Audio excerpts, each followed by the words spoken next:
Eh bien, bonjour à toutes. Nous voici réunis pour un petit blabla sur les angles. Tout ce que vous devez savoir sur les angles. C'est parti, je vais essayer d'être concis. Vous pourrez regarder la vidéo plusieurs fois si vous voulez prendre des notes. Je vais aller assez vite pour pas que ce soit rébarbatif. Sinon, vous allez vous ennuyer. Et voilà, j'aime pas que l'on s'ennuie. Donc, on y va. Angle et vocabulaire d'abord. Alors ici, voici, avec deux demi-droites et qui s'intersectent en un point O, on va donc fabriquer ce qu'on appelle un secteur angulaire. L'angle qui est ici, X ou Y, qui va être l'angle saillant, il va se noter donc X O Y avec un petit chapeau pointu. L'angle rentrant de l'autre côté va se noter X O Y avec non pas un chapeau pointu, mais un chapeau dans l'autre sens, puisque celui-là c'est le rentrant et celui-là c'est le saillant. Il arrive que les deux soient égaux. Les deux sont égaux, donc lui, cet angle-là est nécessairement compris entre 0 et 180, et lui, il va être compris entre 180 et 360, puisque vous savez que un cercle, d'accord, en fait, il y a 360 degrés à l'intérieur d'un cercle. Si je pars d'ici, hop, et que je fais un tour complet et que je reviens ici, eh bien, cet angle-là, il mesure 360 degrés. Ce sont les Égyptiens qui ont trouvé ça, ils avaient séparé en fait un cercle en 360 parties égales en partant du centre, parce qu'ils avaient considéré que la Terre tournait autour du Soleil en 360 jours. Bon, c'était pas si mal que ça. Bien, alors, lorsque cet angle-là et cet angle-là sont égaux, c'est-à-dire quand cette partie-là et cette partie-là sont les mêmes, donc on a 180 de chaque côté, et à ce moment-là, cet angle-là prend le nom d'angle plat. Lorsque deux angles, d'accord, à eux deux fabriquent un angle plat, eh bien à ce moment-là, on dit qu'ils sont, par exemple, cet angle-là, si je mets ici un Z, cet angle-là plus cet angle-là fabriquent l'angle plat, on dit qu'ils vont être des angles supplémentaires. C'est facile parce qu'on retient mémotechniquement que supplémentaire, ça fait 180 degrés. Voilà. Ensuite, ici, là, X, O, Y fabrique ici un angle droit. L'angle est donc de 90 degrés. Ça s'appelle donc un angle droit, je le disais. Lorsque vous prenez ici un Z tel que la somme qui est ici et la somme qui est ici fait 90, on va dire que les angles sont complémentaires cette fois-ci. Donc c'est pas forcément au milieu, là, on croirait que j'ai tracé au milieu, mais pas du tout. Ici, par exemple, j'ai 40 et ici, j'ai 50. Voilà, à eux deux, ils vont former 90 degrés. Eh bien, l'angle XOY et l'angle XOZ, pardon, et l'angle ZOY sont après des angles complémentaires. Lorsqu'on a donc, c'est ce que je vous expliquais, la somme des angles ici, hop, je passe ici. Donc l'angle XOY plus l'angle YOZ vont fabriquer l'angle XOZ. Les angles XOY et YOZ sont appelés des angles adjacents. Donc ici, j'ai construit des angles adjacents, et ici aussi, j'ai construit des angles adjacents. Voilà. Une dernière chose à dire sur le vocabulaire, c'est lorsque vous avez un secteur angulaire XOY, et que vous avez une droite qui va faire en sorte que l'angle XOY et l'angle YOZ vont être égaux, eh bien cette droite OY s'appelle la bisectrice de l'angle. Et chaque point qui est situé sur la bisectrice de l'angle, si on fait son projeté orthogonal, c'est-à-dire si on calcule sa distance à la demi-droite OX ou qu'on calcule sa distance à la demi-droite OZ, eh bien on va trouver la même mesure. Voilà. C'est-à-dire que si je nommais des points ici A, ici B et ici C, ça signifierait tout simplement que le triangle ABC est isocèle en B. Voilà pour le vocabulaire. Vous le connaissez à peu près toutes. Nous passons à la deuxième planche. Deuxième planche, angle et droite. Donc nous avons deux droites que j'ai nommées Y, X et Z, T, qui sur lequel ici il y a le point A et ici il y a le point B, et il y a une droite AB donc qui est séquente avec nos deux droites. nous avons du vocabulaire à acquérir au niveau des angles qui sont ici. Alors, les angles orange, je ne sais pas si vous les voyez, hein, ces deux angles-là, vont être appelés des angles correspondants. Les angles bleus vont être appelés des angles alternes internes. D'accord? Les angles verts vont être appelés des angles alternes externes. D'accord? Les angles vert foncé qui sont là vont être appelés des angles opposés par le sommet. Alors, eux, dans tous les cas de figure, ils sont égaux. D'accord? Donc, je répète, cela, alterne externe, alterne interne, correspondant. Ça, vous le savez par cœur. Pourquoi apprend-on le nom de ces angles? Eh bien, pour la raison suivante. Swing. Lorsque les droites D et D' sont parallèles. D'accord? À ce moment-là, les angles que j'ai nommés au-dessus sont égaux. C'est-à-dire que mes alternes internes, mes alternes externes, mes correspondants sont égaux. D'accord?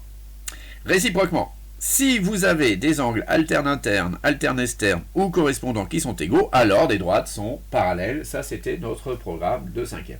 Il ne faut pas l'oublier, ça reste une des propriétés très très importantes qui peut nous sauver la mise dans de nombreux exercices au lycée aussi. D'accord? Bien. Planche 3. Angle et triangle. Alors, dans un triangle quelconque, la somme des angles, la somme des mesures des angles, celui-là plus celui-là plus celui-là, c'est-à-dire celui-là plus celui-là plus celui-là, eh bien ça va nous faire 180 degrés. La démonstration, elle est très très simple, hein. Vous vous en rappelez parce que en fait vous tracez la parallèle à la droite BC qui passe par le point A. Voilà. Cet angle-là et cet angle-là, évidemment, sont égaux. Hein. Cet angle-là, ici, là. Et cet angle-là, ils sont, que dis-je, cet angle-là, n'importe quoi. Cet angle-là et cet angle-là, ils sont égaux. Cet angle-là et cet angle-là, ils sont égaux. Pourquoi? Parce que cet angle-là et cet angle-là, ce sont des alternes internes. Et cet angle-là et cet angle-là, ce sont des alternes internes aussi. Et comme on trouve celui-là, celui-là et celui-là, eh bien ici, on a bien un angle plat. Est-ce que vous êtes d'accord? Et réciproquement, si je fais celui-là plus celui-là plus celui-là, je sais que ça fait 180. Je sais que celui-là et celui-là et celui-là et celui-là sont égaux. Donc la somme des angles dans mon triangle, ça fait 180. Vous voyez, ça marche dans les deux sens. Bien, ensuite, que disais-je? Donc, la somme des angles dans un triangle fait 180. Du coup, si jamais mon triangle il est isocèle, eh bien l'angle qui est ici et l'angle qui est ici vont être identiques, et l'angle qui est ici va simplement être égal à, si j'appelle cet angle alpha, à 180 moins 2 fois la mesure de alpha. Ici, un triangle équilatéral. Dans un triangle équilatéral, tout le monde se sépare le 180, donc chaque angle mesure 60 degrés, très important.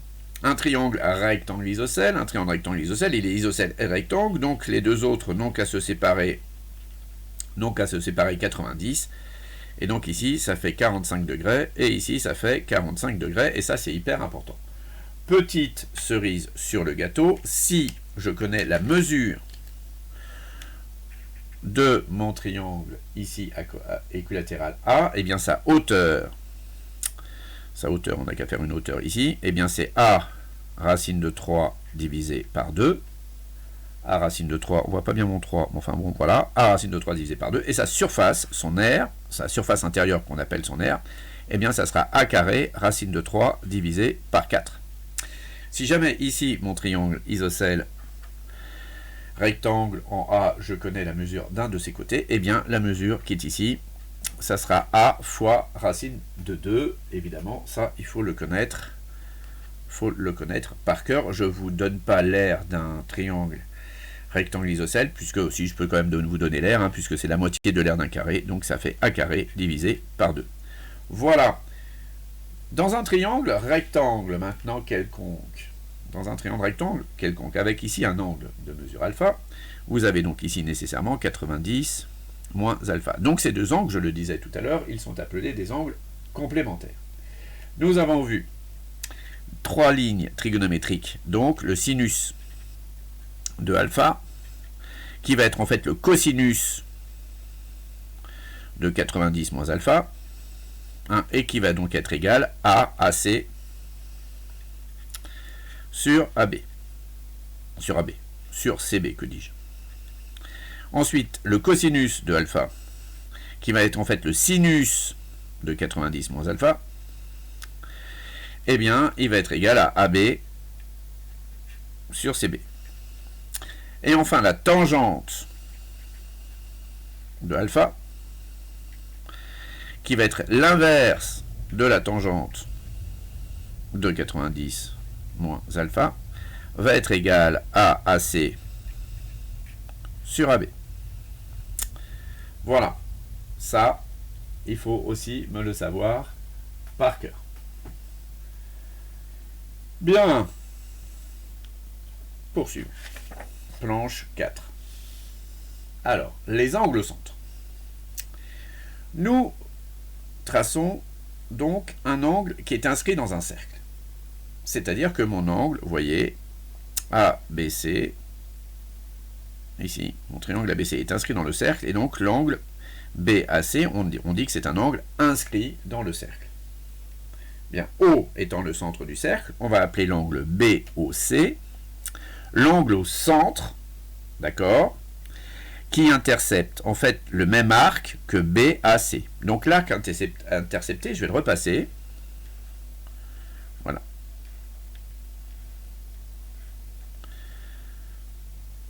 D'accord. Donc on dit que l'angle BAC intercepte l'arc BC. Ça va? Bien. Alors, notre triangle qui est ici, vous me l'accordez, mon triangle BOC, il est isocèle en haut. Oui, hein? Très bien.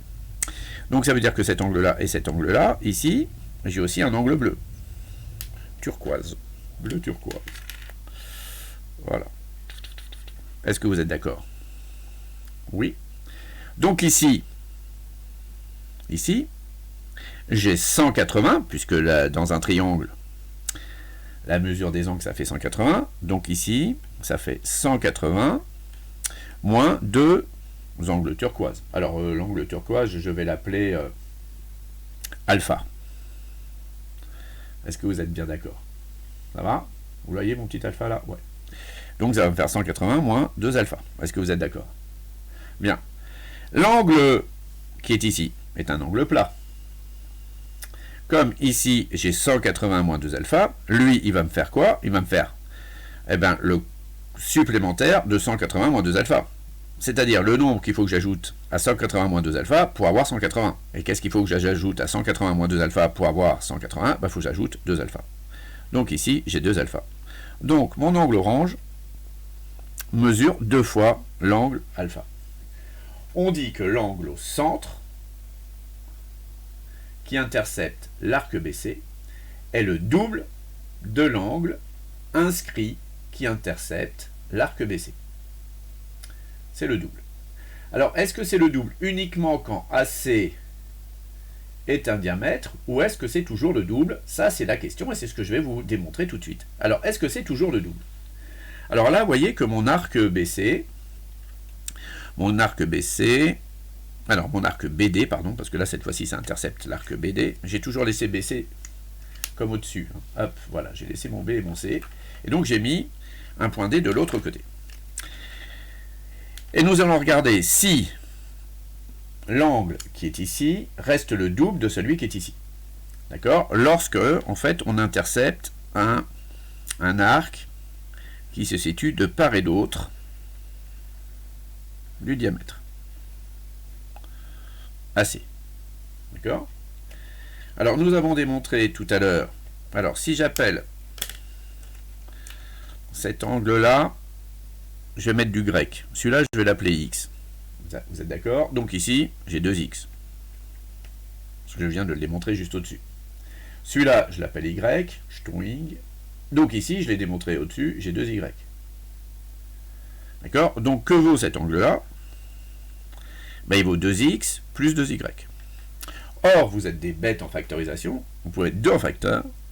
On va écrire ça 2 facteurs de X plus Y. Et que vaut l'angle qui est ici? il vaut x plus y. Donc, on a bien le double. Donc, ça fonctionne encore lorsque notre secteur, notre arc intercepté, en fait notre secteur angulaire, intercepte un arc qui ne fait pas partie d'un diamètre. Et maintenant, donc là, ils étaient de part et d'autre de notre diamètre issu de A. Donc maintenant, on va faire la même chose. On va mettre le point B et D, mais cette fois-ci du même côté. Regardez, troisième situation, du même côté. Là. Comme ça. BD. D'accord? Ça intercepte BD. Alors, je vais reprendre des lettres grecques. Non, grec, latine. On va reprendre. Alors cet angle-là, celui-là, là, je vais l'appeler X. D'accord? Et celui-là, je vais l'appeler Y. Est-ce que vous êtes d'accord? Oui ou non? En fait, c'est un peu stupide de les avoir appelés X, Y, cela. Je rectifie. Celui-là, je l'appelle X. Alors, je suis stupide, vraiment. Celui-là, je me trompe avec mes couleurs. Celui-là, je l'appelle X. D'accord? Donc, celui-là, c'est son angle au centre, donc il vaut 2x. Celui-là, alors, celui-là, je l'appelle Y. Donc, celui-là, c'est son angle au centre, donc il vaut 2y. On n'y voit pas grand-chose. Hein. Donc, celui-là, en fait, je vais faire un gros tas. Celui-là, comme ici, c'est Y. Lui, c'est son angle au centre, donc il vaut 2y. Lui, c'était x. D'accord? Celui-là, c'était x. Donc, son angle au centre, il vaut le double. Donc, ici, il vaut 2x. Ça va, vous me suivez? Oui, vous me suivez à peu près. D'accord? Je répète, celui-là, il vaut x. Donc, celui-là, là, il vaut 2x. X, 2x. Y, 2y. Et maintenant, l'angle qui m'intéressait, c'est-à-dire l'angle qui est ici, en turquoise, eh bien ici, il est fabriqué par x moins y. Et ici, il va être fabriqué par 2x moins 2y. Mais 2x moins 2y, si je mets x en facteur, ça va me faire 2 facteurs de x moins y. Du coup, eh bien, l'angle qui est au centre ici, dans ce cas-là, il vaut aussi le double de l'angle qui est ici. Donc, dans tous les cas, l'angle au centre vaut le double. Ouais, quand je regarde ma figure, je trouve ça que c'est quand même archi moche. Ouais, est-ce que je le refais vite fait? Ouais, peut-être, pour que vous voyez mieux. En fait, il faut que je fasse un cercle un peu plus gros, parce que là, c'est un peu petit. Alors, avant de passer, hop, à la dernière planche, je fais une... Ah, mais j'ai plus de papier blanc, super. C'est la dèche. Ah si, il m'en reste un. Alors, attention, hop. Alors, je refais un cercle plus gros. Voilà. Là, j'ai mon diamètre. Ok? J'ai mon point A. J'ai mon point O. Et j'ai mon point C. Ça, c'est le centre du cercle. Bien. Alors, cette fois-ci, j'ai pris B et D du même côté. Donc, B et D, ils sont là. B et D. Donc, ça, c'est l'arc intercepté par mon B et par mon D. D'accord? Voilà. Je vais appeler cet angle-là Y. Donc ici, comme c'est son angle, ça, Y, il intercepte cet arc-là. Donc ici, c'est son double. Donc ici, c'est 2Y. Est-ce que vous êtes d'accord? Bien. Ensuite, cet angle-là, je l'appelle X. Donc il intercepte BC. Et donc l'angle qui est ici,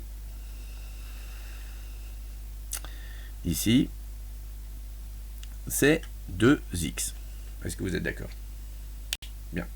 Et maintenant, je vais tracer l'angle centre.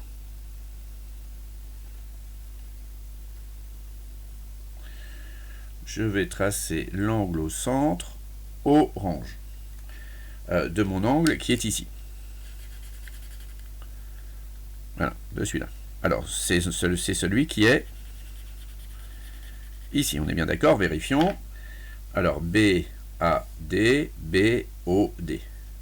Donc là, ça, c'est son angle au centre. Que vaut cet angle orange ici?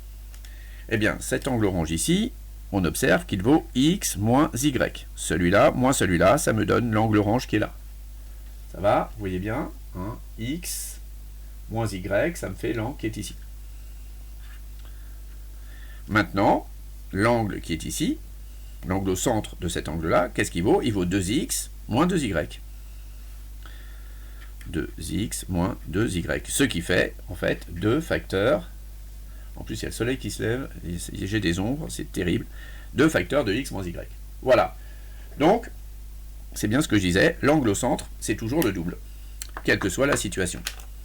D'accord? Bien. Dernière feuille. Elle est où ma dernière feuille? Hop, j'ai perdu ma dernière feuille. Non, je l'avais préparée quelque part par là. Voilà. Hop, dernière planche. Angle inscrit dans un cercle. Dernière situation. Voilà. Alors, nous avons donc deux angles, DCB et ACB, qui sont inscrits dans un cercle. Ils interceptent tous les deux le même arc.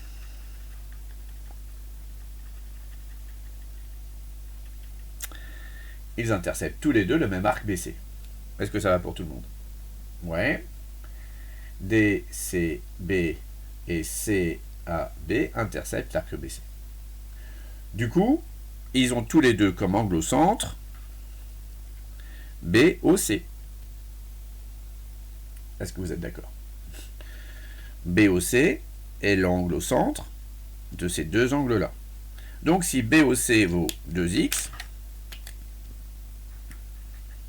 eh bien ici, c'est la moitié.